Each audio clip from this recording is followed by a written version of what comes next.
प्रातः समय प्रथम माननीय परम पूज परम सदे दिन बंधु कौड़ा के सागर भक्त सकुल गुरुजी महाराज, हमारे परम आदरणीय पूजनीय सर्वधमान प्रतिष्ठम सनाजी जी, दूर दूर से पधारे हुए सभी महापुरुषों, भक्ति शक्ति पर माताओं बहनों, सबके चरणों में कोटि कोटि वंदन, कोटि कोटि प्रणाम।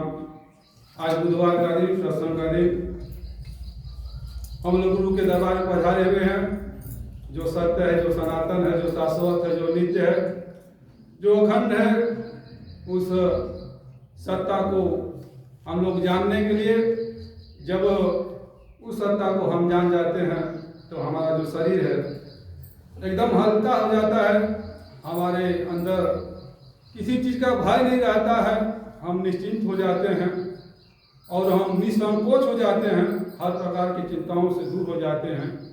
क्योंकि यहाँ जो भी कुछ घट रहा है एक चक्र है, एक परिवर्तन, समय का परिवर्तन चल रहा है, उसको हम देखने वाले दृष्टा हैं, साक्षी स्वरूप हैं।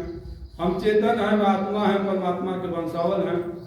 ये जो समय का पहिया अनादिकाल से चल रहा है उसको हम देख रहे हैं और आज भी हम लोग उसको देख रहे हैं।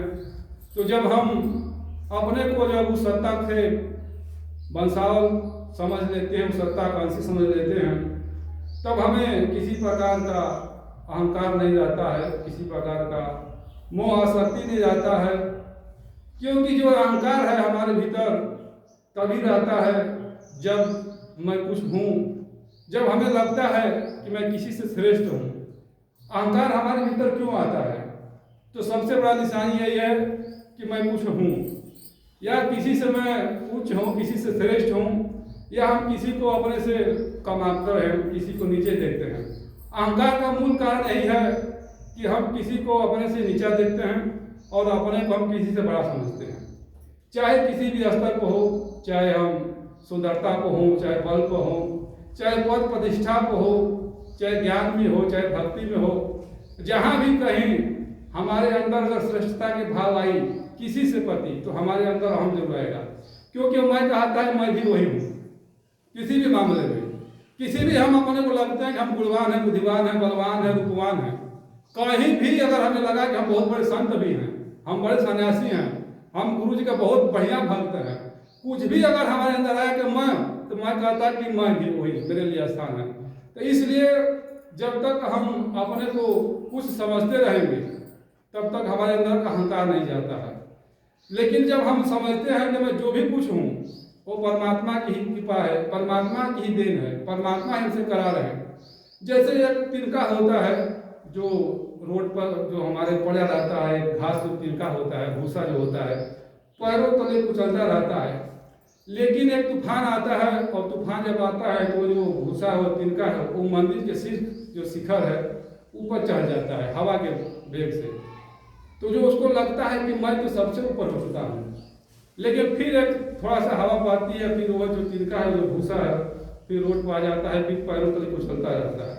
तब उसको समझ में आता है तो मैं कुछ नहीं था, अब मैं तो इस वायु का संग पाया, उस तूफान का संग पाया, और कुछ क्षण के लिए मैं तो शीर्ष पर चला गया था।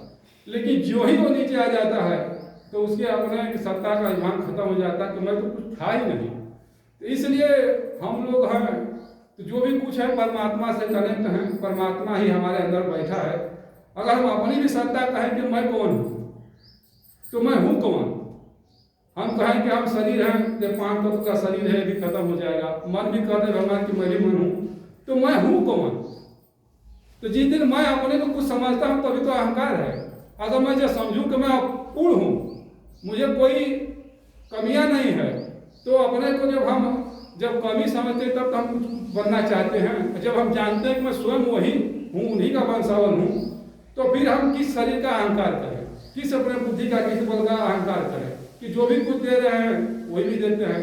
भगवान भी कहते हैं गीता के जो गुण है, तीनों गुण जो है, रजोगुण, तमोगुण, सत्वगुण, अपने आपस में करते रहते हैं। तो गुणवान पतंते, तो गुण के अनुसार हमारी वैसी स्वभाव बन जाता है। अगर हमारे में तमोगुण है तो हम तमोगुण वाले हैं, रजोगुण है तो विषयी हैं। अगर हमारे में सत्वगुण है तो उस गुण के अनुसार हमारा जो चक्र चल रहा है, हमारा जो संस्कार चल रहा है, तो हम किस चीज का हम अहंकार करें, मतलब हम क्या हैं, हम कौन है कि हम किस चीज का अहंकार करें कि हम जब भी हमारे अंदर अहंकार आ रहा है तो इसका सीधा सा मतलब हम अपने को समझ रहे हैं। ये हमारी समझ ही हमारी मूर्खता है, वो हमारी अज्ञान है। जब हम सब कुछ समझ रहे तो फिर मुझे किसी से क्या बड़ा बनना, हम किसी से क्या छोटे हैं, किसको दिखाएं हम कौन है। कहते हैं कि एक परम द्वितीय नास्ति, जब एक ही परम है सब रूपों में वही है, तो किसको हम दिखाएं कि हम किससे बड़े हैं और किसको हम समझें कि कोई हमसे छोटा है। जब सब रूपों में वही है और सबत्र वही विद्यमान है, तो किसको हम दिखाएं कि हम बहुत बड़े बन गए हैं और किसको समझें कि हम छोटा है, वो भी तो ब्रह्म है। और जिसको दिखाना चाहता है वो ब्रह्म है। तो हम ब्रह्म से ही ब्रह्म को बड़ा दिखाना चाहते हैं, ब्रह्म से ब्रह्म छोटा दिखाना चाहते हैं। तो हमारे अंदर अहंकार का मेन कारण है कि हमारी अज्ञानता है। हम वह अज्ञान में है कि हम अपने को शरीर समझ लें, देह की हमारी मान सम्मान हो जाए, देह का हमारा कोई बड़ाई कर दे, देह का हमारा कोई निंदा कर दे, हम दुखी हो जाते हैं। तो ये जो भी है हमारा जो अहम है वो अज्ञान की धारा में है। और जो गुरु रूप होते हैं तो गुरु हमारा अहंकार भी खाते हैं। जिस प्रकार हम पत्थर को पूजते हैं, मंदिर में जाते हैं, वो मंदिर अब मूर्ति नहीं बोलता है, लेकिन जो गुरु हम वर्ण करते हैं तो गुरु जो है शिष्य का अहम ही खाते हैं। उसके अहम पर बार बार चोट करते हैं, बार बार चोट करते हैं कि जब तक पूरा अहंकार न मिट जाए। परमात्मा कहते हैं जहाँ मैं तहाँ हरि नहीं, और जहाँ हरि तहाँ मैं नहीं। यानी जहाँ तुम्हारे अंदर एक भी अहम है तो मैं तुमसे बहुत दूर हूँ, और जिस दिन अगर मैं आ गया तो तुम्हारा अहम खत्म हो गया। तो जो गुरु होते हैं जब तक शिष्य का पूरा अहंकार नहीं खत्म कर देते हैं, जब तक पूरा कुचल नहीं देते हैं कि तेरा अहंकार, तब तक वह पूर्णत्व को नहीं प्राप्त होता है। तो इसलिए साकार गुरु की आवश्यकता एक शिष्य के इसीलिए जरूरत पड़ता है कि गुरु जो है बार बार उस अहंकार में ही पार करता है कि देखें अभी इसका अहंकार कहाँ तक है, कहाँ तक अभी पहुंचा है। जब पूर्णतः अहंकार खत्म हो जाता है, जब अपने देह का, अपने बल बुद्धि का, अपने हर चीज का जब हमारी अहंकार खत्म हो जाती है, जब कहता है कि मैं कुछ नहीं हूँ, तब परमात्मा कहता है कि मैं तेरे पास हूँ।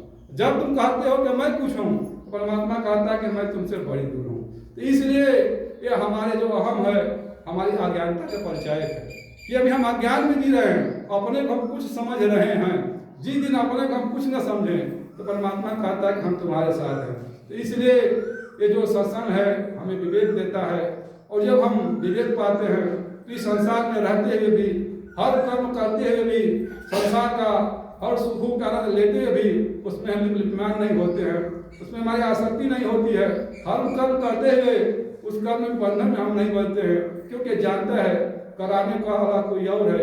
ये शरीर सिर्फ यंत्र है, हाथ चल रहा है, पैर चल रहा है, शरीर काम कर रहा है, लेकिन जो भी कुछ हो रहा है सब वो परमात्मा की कृपा से हो रहा है। इसलिए हम उसमें अपनी बड़प्पन का महत्ता नहीं देते हैं, हम अपने अहंकार नहीं सिद्ध करते हैं कि मेरे किए हो रहा है। जो कुछ हो रहा है वो परमात्मा की कृपा से हो रहा है, हम तो एक निमित्त हैं, हमें ये डिप्टी मिला है, हम कर रहे हैं। तो सत्संग जो है जब हमारे जीवन में आता है तो हमारा जीवन एकदम निर्मल हो जाता है, मेरा जीवन शांत हो जाता है। फिर मुझे अशांत करने वाला कोई है ही नहीं है। हम क्यों अशांत हों, क्यों हम अपने को अधूरा समझें। अधूरापन हम समझते हैं तो हमारा मन दिमाग अशांत हो जाता है, हम टेंशन में आ जाते हैं। जब हम अपने को पूर्ण समझें, उस पूर्ण परमात्मा के हम जो पूर्ण वंशावली हैं, तो हम अपने को अधूरापन क्यों समझें। जो ही हम कुछ पाने की चाह रखते हैं तो अपने का अधूरा हमको मानना पड़ता है। कुछ पाना चाहते हैं इसका मतलब आप में कुछ कमियां हैं, कुछ अधूरा है, कुछ खाली है, तब तो आप पाना चाहते हैं। तो अभी हम लोग सुन रहे थे अष्टावक्र ज्ञान कि तुम स्वतः जो पूर्ण ब्रह्म हो और तुम मुक्त हो, लेकिन तूने ये संसार को अपना समझकर, उस कर्म को अपना समझकर, भोग को अपना समझकर तुम इसी में फंसे हो। इसलिए जो ये सत्संग है, जो अद्वैत का ज्ञान है, जो हमारे गुरु जी का ज्ञान है कि डुमरी में आए सतपंथ लगाए, सतपंथ लगाए, तो अद्वैत का ज्ञान हमको उन्होंने दिया। आरती में लोग आते हैं तो जब उस अद्वैत का ज्ञान हमारे भीतर जब आता है गुरु जी द्वारा, तो जब हम समझ पाते हैं कि संसार जो एक खेल है और उस खेल का हम एक हिस्सा हैं, एक हम उसमें जो कलाकार हैं, उस कलाकार को निभाते निभाते हमें इसमें संसार में फंसना नहीं है और अपने जीवन को मुक्त करना है। इसी चंद्र सदगुरु वाणी विद्या हूँ, सदा प्रेम से बोले सदगुरु भगवान है के